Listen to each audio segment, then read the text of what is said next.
Kutoka maeneo yale ya Gusii na Fululiza hadi Mlimani, sasa naelekea Mlima Kenya. Rais William Ruto amewakashifu viongozi wanaodai kuwa wanamtaka nyenyekee kwao ili wamsaidie kupata kura za wananchi wa eneo la Mlima Kenya. Akizungumza baada ya kukagua mradi wa ujenzi wa soko la kisasa la Shiobo katika eneo la Maragwa, kaunti ya Murang'a, Rais Ruto ameweka wazi kuwa yeye mwenyewe ana uwezo wa kuzungumza na kujitetea kwa wakazi wa Mlima Kenya, hasa kutokana na yale aliyofanikisha maeneo hayo, na hahitaji usaidizi kutoka kwa kiongozi yeyote. James Mwangi anashuka na taarifa hili. Siku ya pili ya ziara yake katika kaunti ya Murang'a. Nyinyi watu wa Murang'a mnasemaje? Rais William Ruto amewakashifu viongozi anaodai wanamtaka kunyenyekea kwao ili wamsaidie kupata kura eneo la Mlima Kenya.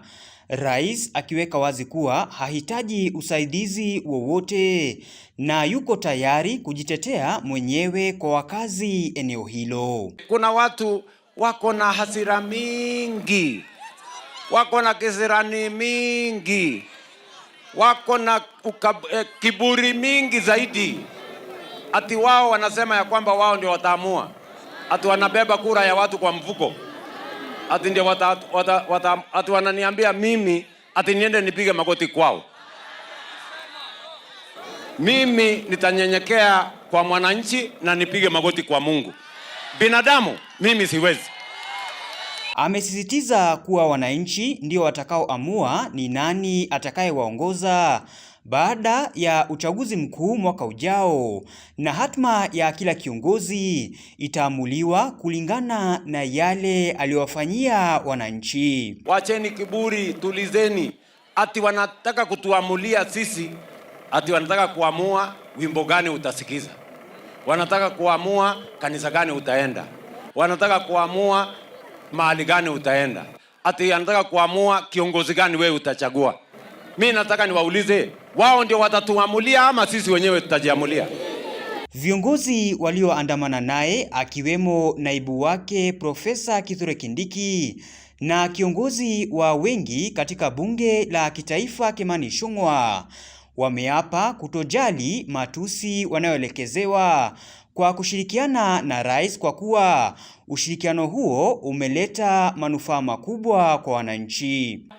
Rais Mwai Kibaki alitufundisha mambo ya uongozi na mambo ya siasa ambayo haina matusi, ambayo iko na heshima, na siasa na uongozi wa kutenda kazi. Kazi inaongea kwa niaba ya kiongozi. Mimi ni kuahidi tena, najua matusi umetukanwa vile sisi tunatukanwa, lakini tumesema tuitwe ngunia, tuitwe takataka, tuitwe watoto. Sisi tutakaa tukizingatia mambo ya mwananchi wa Mlima Kenya.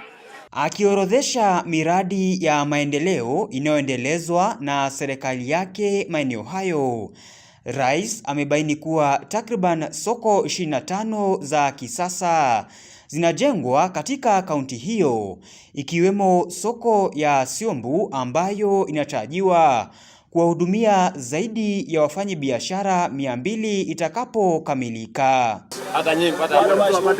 James Mwangi, Undugu TV.